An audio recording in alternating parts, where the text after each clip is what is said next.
ya. Biasanya kita 5 tahun sekali. Ini tahun 2023 kalau nggak salah ya, masih pas Sukron. Ada beberapa hal yang apa dibebankan di dalam tafsir tematik ini. Jadi kalau mungkin bayangan teman tafsir tematik itu dia cuma dikasih satu tema kemudian dibahas ya. Tapi karena sudah magister, maka berdasarkan CPMK nomor 2 itu harus ada riset Al-Quran dan tafsir berbentuk makalah tafsir tematik berbentuk artikel. Sehingga nanti outputnya teman-teman di sini tidak akan ada ujian UAS ya, tapi ujiannya itu apa namanya artikel. Mungkin di materi-materi yang lain saya nggak tahu ya, mungkin sudah ada kewajiban seperti itu ya. Tapi kalau tafsir tematik memang sejak dulu itu sudah diwajibkan artikel. Nah, nanti teman-teman akan menulis tematik ini dengan menggunakan beberapa pendekatan yang akan kita bahas bersama. Itu mungkin yang membedakan dengan yang lainnya, dengan tema-tema yang lain. Jadi misalnya kita akan belajar bersama, tentu saja saya mengatakan saya juga belajar dalam hal ini ya. Kita belajar bersama bagaimana misalnya kita menafsirkan menggunakan semantik Al-Quran. Nah, kalau biasanya itu pakai Toshiko Izutsu, tapi kalau teman-teman mau pakai semantik yang lain tidak apa-apa. Tapi nanti tolong dibicarakan ke saya terlebih dahulu. Atau misalnya kita akan belajar untuk menafsirkan dengan menggunakan hermeneutik misalnya. Karena hermeneutik ini banyak ya macamnya, teman-teman nanti bisa bisa sepakati dengan saya. Jadi di sini pendekatan yang akan kita gunakan itu adalah kontemporer. Kalau teman-teman nanti lihat di Google Scholar saya itu sudah banyak ya hasil dari pasca. Jadi IAT pasca pasca S2 terutama ya Magister IAT ini saya pikir itu hampir menjadi tulang punggung ya untuk penulisan karya tulis ilmiah. Itu saya kayaknya sangat banyak sekali, sudah sangat banyak ya dibandingkan prodi-prodi yang lain. Apalagi dibandingkan dengan mahasiswa S1 tentu saja akan beda ya karena secara kemampuan Bapak Ibu sudah jauh dibandingkan mahasiswa S1. Jadi kontemporer ya teman-teman ya. Jadi kalau nanti misalnya teman-teman akan menulis pendekatan yang kontemporer, maka di sini teman-teman akan belajar di tafsir tematik bersama saya. Oke, eh, ini untuk CPMK-nya. Jadi kita sebenarnya waktunya harusnya lebih banyak ya. Tapi nanti untuk alokasi waktunya itu di perkuliahan sebagaimana mestinya. Maka karena alokasi waktunya cukup banyak seharusnya ya yang ada di RPS, maka nanti teman-teman bisa penuhi melalui konsultasi bersama saya. Misalnya ada kesulitan, kita bisa via Zoom ya. Jadi bagaimana untuk penulisan artikelnya yang bagus. Memang kalau mau jalan pintas sih, ada sudah 2 semesteran ini ya, ada juga yang pakai chat GPT gitu. Sebenarnya saya tahu, cuman pura-pura nggak tahu aja lah. Tapi itu tentu saja tidak kurang bertanggung jawab ya. Dan nanti ketika teman-teman punya tugas untuk menulis artikel, setelah penulisan tesis, tidak ada ilmu yang didapat. Kalau teman-teman mau betul-betul belajar untuk menyusun ya kita belajar yang sebaik-baiknya. Ini alokasi waktunya ya.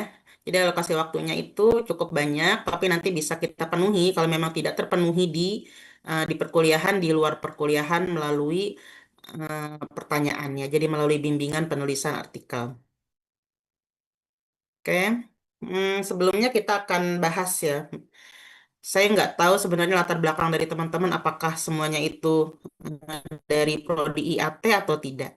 Kalau dari prodi IAT, saya pikir pasti sudah mengetahui ya apa itu perbedaan antara tafsir ijmali atau tafsir muqaronah ya. Jadi S2 itu memang dia sudah tidak lagi membahas definisi-definisi, tapi sudah pada fase prakteknya. Nah, tapi tidak apa-apa saya ulangi lagi supaya saya ada kerjaan ya untuk hari ini. Jadi apa itu tafsir tematik? Metode tematik. Metode tematik itu atau kita lihat dulu dari metode tafsir ya. Jadi metode itu berasal dari kata metodes atau torikot atau manhaj. Kalau tafsir teman-teman akan pelajari di tempat lain yang lebih rinci ya. Tapi biasanya kita akan menafsirkan, menerjemahkan tafsir itu adalah al-kashfu, yang artinya adalah menjelaskan.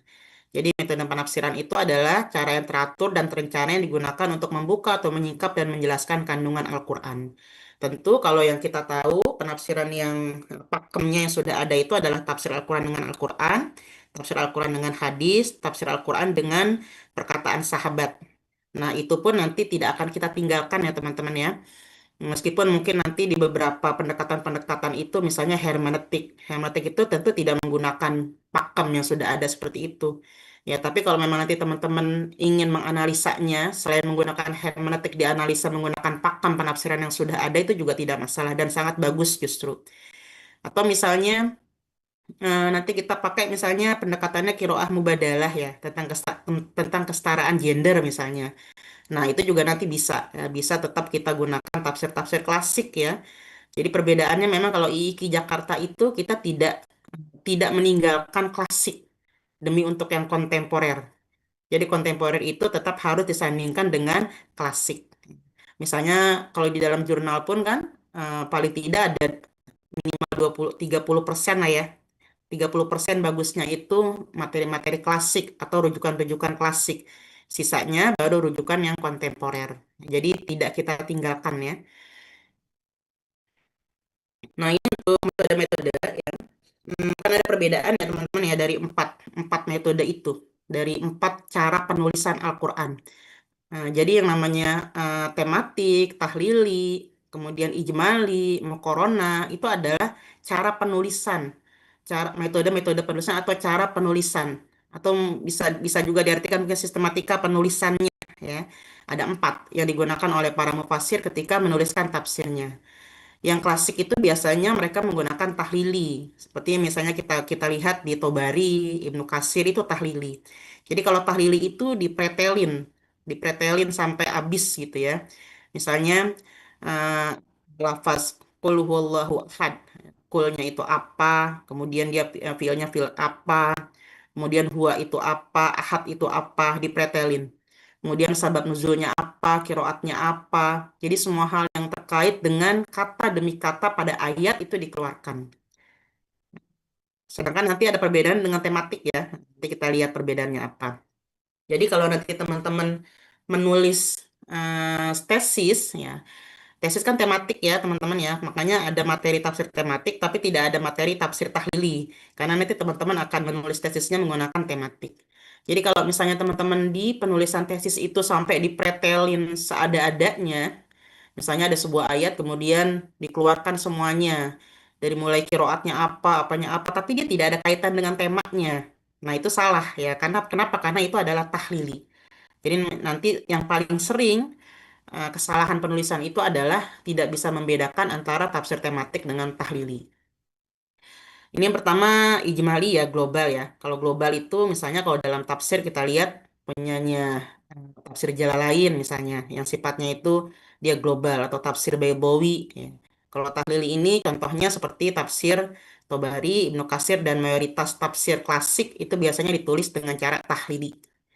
Nah, kalau yang kontemporer itu biasanya sudah mulai tahlili maudu'i ya. Jadi seperti Pak Quraisy Shihab, beliau tahlili, tapi ayat-ayatnya itu sudah dikumpulkan menjadi beberapa tema ya. Jadi penulisannya atau penjelasannya itu dikelompokkan menggunakan kelompok-kelompok surat tertentu yang ada temanya. Nah, itu berarti dia tahlili tapi juga tematik ya, meskipun lebih dominannya adalah tahlilinya. Oke, kalau ijmali global ini kalau dalam tafsir selain jalan lain misalnya tafsir Al-Quran Al-Karim itu ya punyanya Mahmud Yunus. Nah, itu juga global itu. Dia seperti terjemah bahkan seperti bahkan lebih lebih tepatnya itu terjemah terjemah Al-Quran atau terjemah tafsiriyah Al-Quran. Itu metode ijmali atau global. Kemudian komparasi Muqarana, sebenarnya untuk tafsir-tafsir terutama tahlili ya. Karena kan kalau tahlili itu kan semuanya dia keluar. Nah, di beberapa tafsir itu ada juga yang tahlili muqaronah. Ya, misalnya seperti Imam Al-Qurtubi yang membandingkan misalnya satu penafsiran dengan tafsir yang lain, atau satu mazhab dengan mazhab yang lain, dan lain sebagainya. Ya, ini muqaronah. Nanti kalau teman-teman mengambil judul yang muqaronah, ini sudah sangat tepat untuk pasca ya, karena muqaronah itu dia analisis. Jadi salah satu cara menganalisa itu adalah dengan memukoronkan atau membandingkan antara satu dengan yang lainnya. Tapi kalau untuk pasca dia tidak cukup misalnya mau corona tafsir eh, ahkam zaman zaman klasik punya Al-Qurtubi dengan tafsir ahkam periode kontemporer punyanya Wahbah Zuhaili misalnya. Ya. Karena kalau muqaronah itu kan harus apple to apple. Dia harus ada alasannya. Apakah muqaronahnya itu antar zaman, seperti tadi klasik dengan kontemporer, atau antar tema, atau antar mazhab, itu harus jelas. Nah, kalau S1 dia cukup memindahkan saja. Jadi misalnya untuk makna misalnya ayat tentang hijab. Kalau dalam surat dalam tafsir Al-Qurtubi A B C D. Kemudian kalau dalam tafsir Wahab Az-Zuhaili A B C D kesimpulannya apa cukup kalau S1. Nah, kalau S2 itu harus ada analisanya. Jadi tidak cukup hanya memindahkan saja dijadiin bagan udah ya, tapi harus ada analisisnya. Jadi membedakan antara S1 dengan S2 itu adalah pada ranah analisa. Yang kemudian tafsir tematik ini pembahasan kita ya. Tematik itu dari kata maudu ya, atau topikal, disebutnya juga topikal. Jadi harus ada temanya terlebih dahulu. Maka yang pertama kali yang ditentukan itu temanya dulu. Nah, teman-teman itu ketika tesis ya tematik. Kenapa? Karena kan pasti ditanya itu sama apakah prodi temanya apa gitu ya. Kalau nggak ada temanya ya nggak mungkin. Makanya nanti misalnya ada tafsir, ada teman-teman nggak ada temanya misalnya. Saya mau menafsirkan surat apa namanya Al-Ikhlas misalnya dari segi apa. Misalnya nggak ada temanya ya, nggak ada tema spesifiknya, cuma surat Al-Ikhlas aja ya pasti tidak boleh ya karena dia harus berbentuk tematik. Nah, ini yang saya pakai masih Al-Farmawi ya. Karena kayaknya setelah beberapa buku itu dilihat, misalnya punyanya Mbak Ririn ya, Kak Ririn, apa, Dora Febriani, atau tematik punya yang lainnya, Kemenak misalnya, itu mereka merujuk pada ini juga, pada Al-Farmawi. Ya. Sama seperti misalnya kita lihat kitab-kitab ulumul Quran yang kontemporer, ujung-ujungnya pasti kembalinya ke Al-Itqan atau Al-Burhan. Ya, mending kita langsung ke Al-Itqan atau Al-Burhan gitu ya. Nah, ini langsung ke Al-Farmawi. Kenapa? Karena rata-rata mereka ke sini larinya. Jadi ini adalah langkah-langkah sistematis untuk menulis tafsir Maudu'i. Pertama itu temanya, harus ada temanya. Maka nanti teman-teman ketika menulis apa namanya artikelnya, artikel itu berarti ya sama ya seperti kalah ya. Tapi nanti strukturnya seperti struktur jurnal. Jadi ketika kita menulis artikel ya harus ada temanya. Tentu saja temanya itu adalah tema karena kita kontemporer, tematik kontemporer, tema yang kontemporer ya, yang disukai lah, yang orang itu kepingin tahu. Jadi hal-hal yang baru yang novelty-nya ada. Kalau bahasa kerennya yang novelty-nya ada. Nah, kemudian setelah itu perhatikan juga sub-sub temanya. Kadang-kadang kita kan kalau nulis seperti ini ya. Jadi misalnya eh, nulis itu kan semakin besar judulnya semakin kurang bagus ya. Jadi semakin spesifik itu semakin bagus. Jadi misalnya ada orang yang menulis cinta menurut Al-Quran. Nanti subtemanya misalnya Quran surat Yusuf ayat berapa. Nah, itu kurang tepat kalau untuk tematik ya. Jadi Quran surat itu tuh maksudnya apa? Temanya apa? Itu harus diberikan tema, harus diberikan nama. Jadi setiap di atasnya ada judul besar, nanti untuk sub-subnya itu harus ada temanya apa. Begitupun ketika nanti teman-teman menulis tesis juga sama seperti itu. Ya, jadi nanti sub-sub judul itu bukan ayatnya yang ditulis, tapi adalah kandungannya, bisa termaknya, bisa makositnya, tergantung judulnya. Ya, jadi tulis pakai tema, baik dia judul maupun subjudulnya. Nah, karena dia berbasis tema, maka tidak semua hal itu masuk ke dalam tafsir tematik, ya. Jadi satu hal yang apa namanya ya, mungkin apa ke ininya ya, ke keistimewaan atau tantangan. Tantangan dalam menulis tafsir tematik itu adalah kita itu harus bisa menahan ego. Kadang-kadang kita kan ketika melihat rujukan banyak banget ini, oh ini banyak ini bagus ini, masukin semuanya. Padahal dia nggak ada kaitan sama temanya. Itu salah.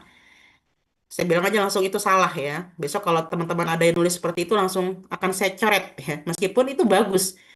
Kalau kita nulis tesis juga salah, sama salah. Jadi menulis semuanya dimasukin padahal tidak ada kaitannya sama sekali, maka itu salah.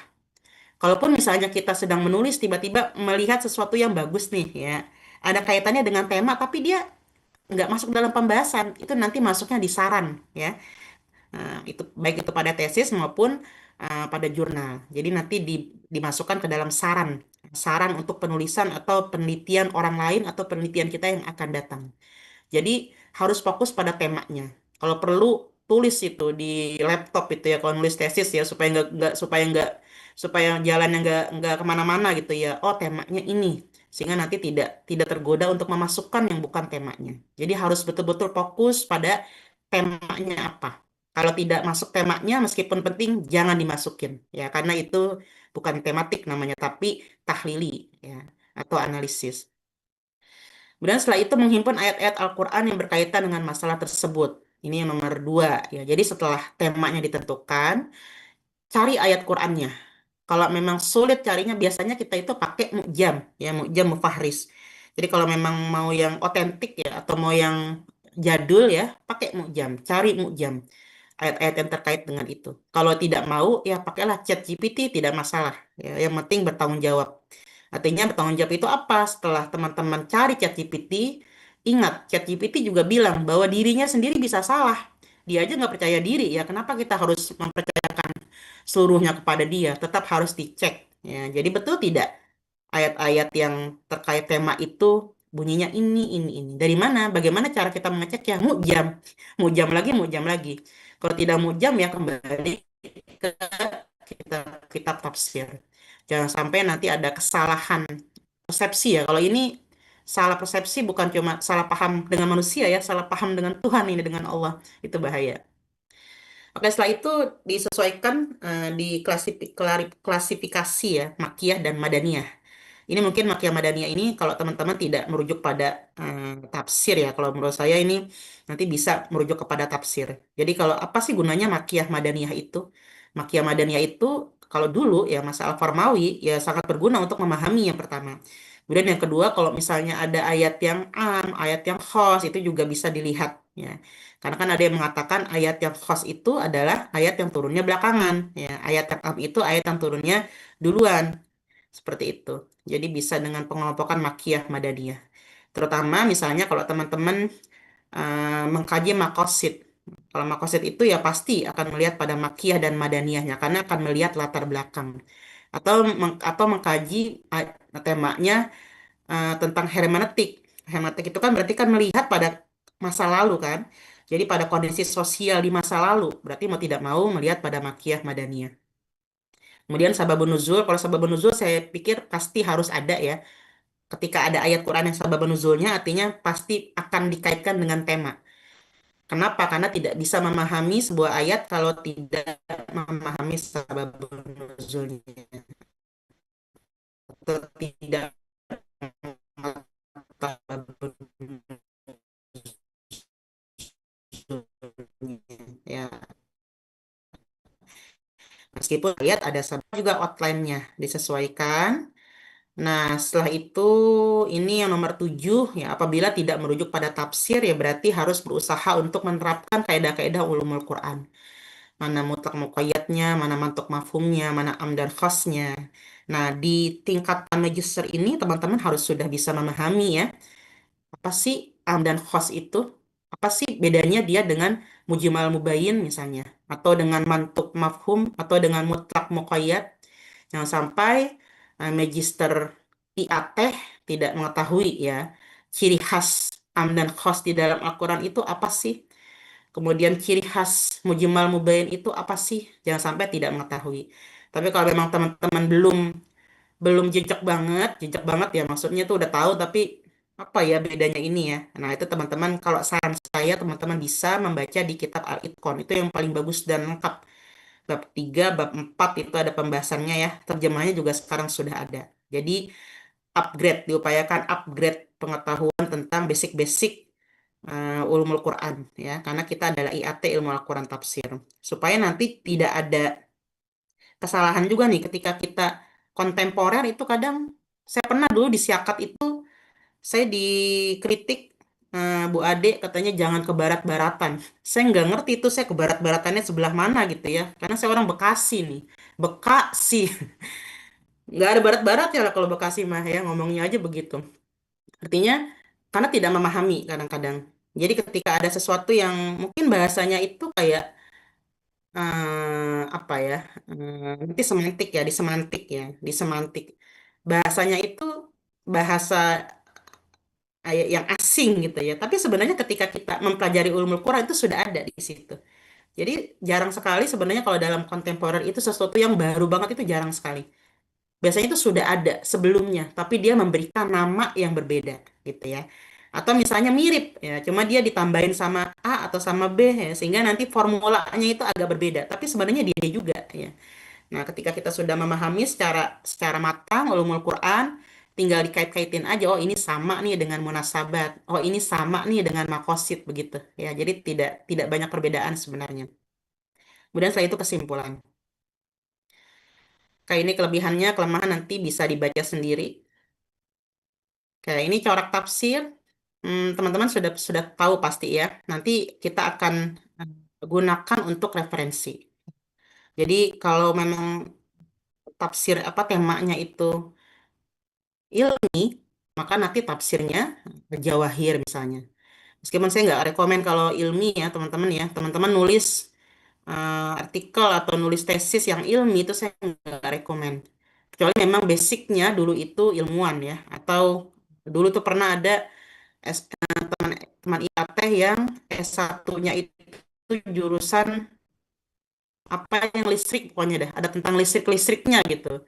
Nah, dia mau ambil terkait masalah itu, ya itu boleh mungkin. Karena kan basicnya dia ke situ nyampe ya. Atau misalnya kalau Kemenak ilmu itu sekarang juga dikaitkan dengan psikologi. Ada juga yang seperti itu. Jadi nanti untuk corak tafsir ini dia dikaitkan dengan rujukan yang digunakan. Kemudian integrasi ilmu. Nah, integrasi ilmu berarti teman-teman pasti sudah di semester 1 mungkin ya dengan Pak Azizan tuh sudah mulai belajar ya. Bagaimana mengintegrasikan sebuah keilmuan kemudian digabungkan dengan Al-Quran. Nah, ini tidak menjadikan Al-Quran itu sebagai bukti pembenaran, bukan ya. Kadang-kadang integrasi keilmuan itu justru untuk mencari kebenaran Al-Quran. Jadi untuk analisisnya saja. Jadi dia tidak untuk membenarkan Al-Quran. Oke, novelty. Novelty ini sudah Novelty ini artinya kebaruan ya, karena kita kan nanti jurnal ya.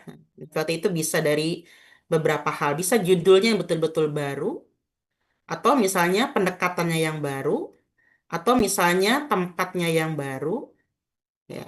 Jadi bisa dari beberapa hal. Kalau judul yang baru memang sulit ya. Kayak kayak ini misalnya baby blues. Ada penelitian saya tentang baby blues. Baby blues itu sudah banyak orang membahas. Tapi yang membahas dari sudut pandang Al-Quran itu masih sedikit. Atau penafsiran itu masih sedikit. Kemudian setelah menulis baby blues dalam tinjauan Al-Quran, bisa lagi nggak nulis tentang baby blues? Bisa. Misalnya dengan cara lapangan ya atau living Quran. Nanti teman-teman juga akan apa namanya membuat belajar ya belajar bersama dengan saya bagaimana cara kita penelitian living Quran yang baik ya kemudian bagaimana mengolahnya.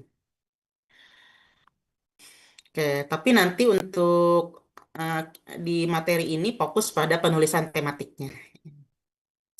Kemudian pendekatan kadang-kadang juga disebut analisis atau teori ya.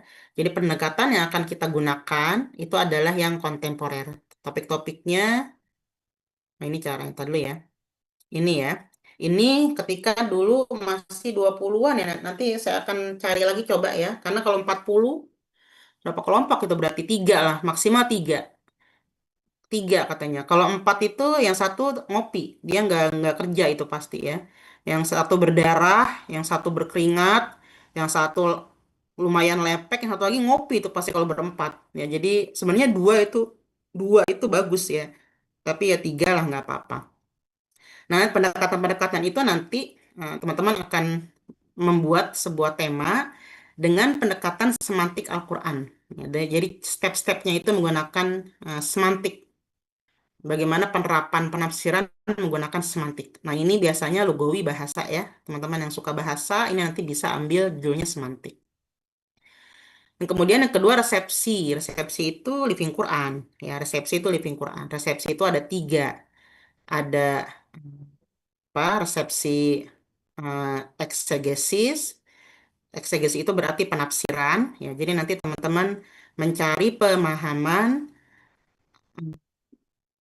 orang ya yang biasa baca Quran, yang biasa hidup dengan Al-Quran tentang pemahaman sebuah ayat. Jadi misalnya penelitian di mana? Jadi misalnya nanti untuk jurnal ini datang ke sebuah majelis taklim. Karena ini kan sifatnya kita kecil ya. Jadi ya kecil aja nggak apa-apa. Tidak usah terlalu besar. Tidak seperti tesis. Tapi kalau dikerjakan dengan serius, itu nanti teman-teman bisa kembangkan menjadi tesis juga. Misalnya majelis taklim, karena kan dia biasa biasa baca Quran ya. Karena living Quran itu kan dia harus orang yang setiap hari baca Quran atau yang setiap hari hidup dengan Quran.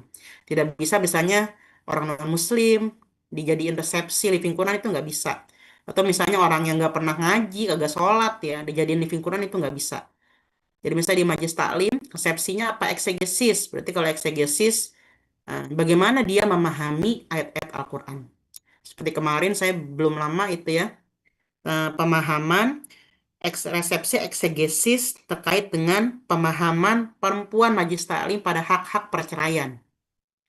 Jadi saya tanyakan ke mereka, apakah mereka tahu kalau mereka itu punya hak-hak dalam Al-Quran ketika mereka bercerai misalnya. Jadi pada orang yang sudah bercerai ya, itu banyak yang nggak tahu. Bahkan yang mirisnya lagi, ayat-ayat seperti yang iddah, itu dianggapnya itu ayat yang merugikan perempuan. Padahal kan ayat iddah itu kan karena di situ ada hak-hak terkait dengan nafkah iddah ya, itu kan sebenarnya ayat yang diberikan hak untuk perempuan, bukan yang merugikan perempuan. Nah, sama seperti misalnya ketika perempuan memahami ayat fankihu ma balakum minan nisa'i masna wa thulatsa wa ruba' itu sebagai haknya laki-laki. Padahal justru sebenarnya Al-Quran itu memberikan hak pembelaan pada perempuan di mana laki-laki tidak boleh menikah lebih dari empat. Bahkan kalau memang tidak bisa adil ya harusnya satu. Itu sebenarnya hak perempuan.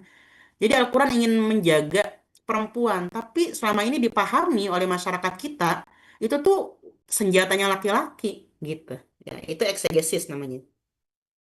Kalau estetis itu keindahan. Ada lagi resepsi estetis, keindahan. Misalnya kaligrafinya, atau misalnya Saza Maria Ulfah, segitu indahnya dibaca. Atau misalnya ada orang, seperti misalnya Umar bin Khattab masuk Islam ketika mendengar keindahan bahasa Al-Quran.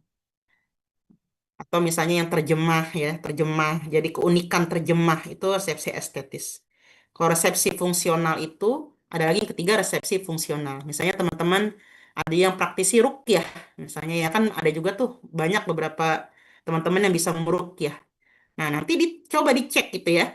Jadi orang yang dibacakan ruqyah itu ayat-ayat ruqyah itu sebenarnya sembuh itu karena memang ayatnya apa karena sugesti. Misalnya ada dua orang yang dibacain ayat, yang satu sembuh, yang satu nggak sembuh, kan berarti itu ada pengaruh sugesti ya. Nah, itu fungsional seperti itu. Kenapa misalnya ada orang yang baca Yasin difungsikan sebagai apa? Baca surat Waqiah atau Al-Muluk supaya jadi kaya, misalnya itu fungsional. Itu resepsi ya. Kemudian hermeneutik. Hermeneutik. Kalau hermeneutik itu dia eh, asalnya kan dari itu ya, bukan dari Islam. Jadi ketika mengkaji Injil, itu dulu orang menggunakan hermeneutik. Jadi kalau hermeneutik itu adalah melihat kondisi pada masa lalu, apa nih sebab turunnya seperti apa, makositnya itu seperti apa. Makanya tadi saya bilang kalau ketika kita sudah memahami ulumul Quran dengan baik, kita akan memahami oh ini nih sababun nuzul, oh ini nih makosid. Ya. Kemudian sebab turunnya seperti apa, nah itulah yang ditafsirkan dengan menggunakan itu. Makanya hermeneutik ini juga ada kekurangannya. Kenapa? Karena dia tidak menggunakan pakem tadi, Quran dengan Quran, Quran dengan hadis, Quran dengan perkataan sahabat dan tabiin. Nah, seperti misalnya tadi ya tentang ayat-ayat poligami tadi ya, poligami. Poligami itu tujuannya adalah untuk nilai adalah ya, adalah buat perempuan, keadilan buat perempuan. Maka ketika misalnya nanti si perempuan ini dia mensyaratkan dirinya tidak boleh dipoligami misalnya sebelum menikah, itu bisa saja dianggap sah ketika menggunakan penafsiran yang hermeneutik gitu. Ya kira-kira kayak gitulah. Jadi dia melihat pada latar belakang turunnya, kemudian dia tidak menggunakan pakem-pakem penafsiran sebagaimana mestinya, sebagaimana yang biasa ya. Nah, ini hermeneutik banyak ya. Ada yang double movement, ada yang apa, nanti ada beberapa. Nanti mungkin kita bisa pakai, karena ini banyak orangnya bisa kita pakai beberapa ya, supaya nanti lihat ada perbedaan. Tapi intinya seperti itu. Kalau hermeneutik itu dia melihat latar belakang turunnya ayat, ya, atau melihat kondisi sosial. Apa sih yang melingkupi makosid dari ayat itu, nilai universalnya apa yang dilihat itu. Makna kumakza juga sama, yaitu hermeneutik. Nah, kemudian esoeklektik ini isyari, ya, esoeklektik isyari yang kemudian digabungkan dengan penafsiran yang lainnya. Jadi kan isyari itu kan penafsiran batin yang mahmud ya.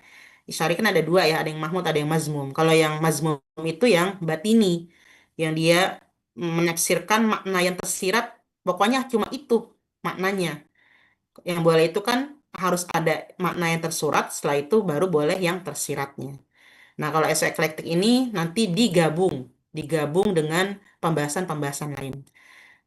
Dari mana kita tahu nanti cara-cara ini nih, step-stepnya, ada bukunya. Ya, nanti saya akan wajibkan teman-teman minimal misalnya dia pakai yang mubadalah misalnya, ya udah beli kitab mubadalahnya.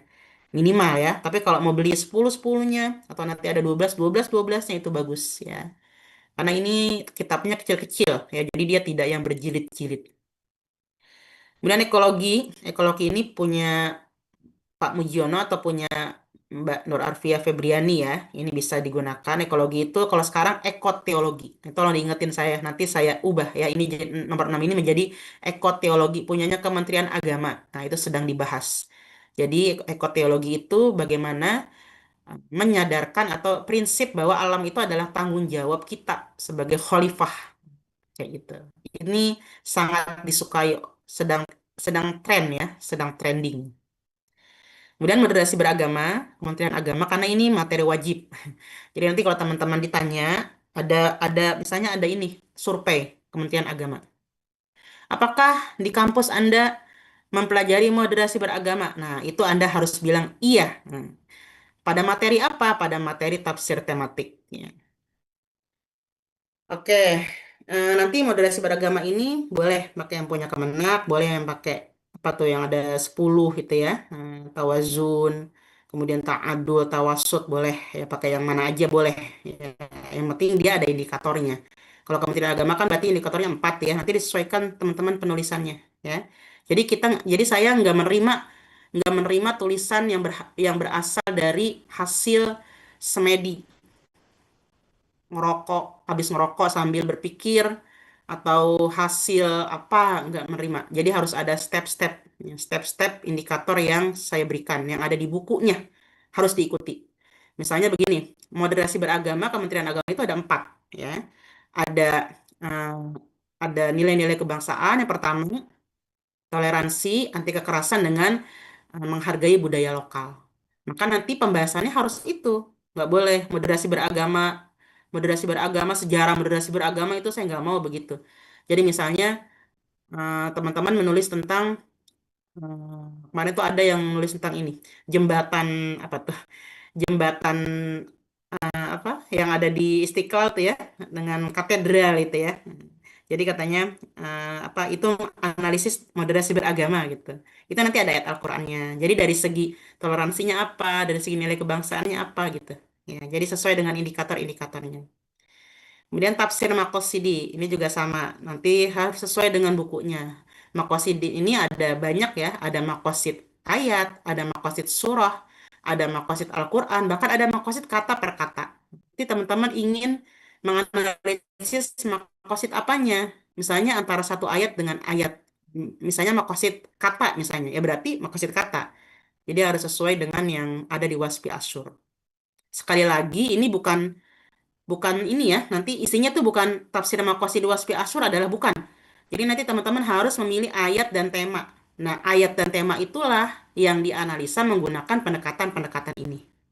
Ya, jadi nanti sebelum maju, tolong dikirim dulu ke saya, gitu ya, supaya ya kita bisa sharing, supaya bisa sharing. Oke, kemudian mubadalah. Mubadalah ini punya Kang Faki ya, Fakiuddin Abdul Qadir. Atau biasanya Kiroah Mubadalah kalau bukunya. Kiroah Mubadalah. Itu bukunya warna biru, gambarnya ada gambar sendal. Nah, kenapa? Karena katanya laki-laki dan perempuan itu berjalan seperti kita sendal. Satu, kalau sendalnya satu ya nggak bisa. Harus satu sendalnya kegedean nggak enak ya. Jadi harus seiring sejalan. Nah, Kiroah Mubadalah ini adalah sebuah konsep di mana si penulis ini menyebutkan bahwa laki-laki dan perempuan dalam relasi keluarga itu sama, saling membantu, mubadalah, saling bergantian, saling membantu, gitu ya.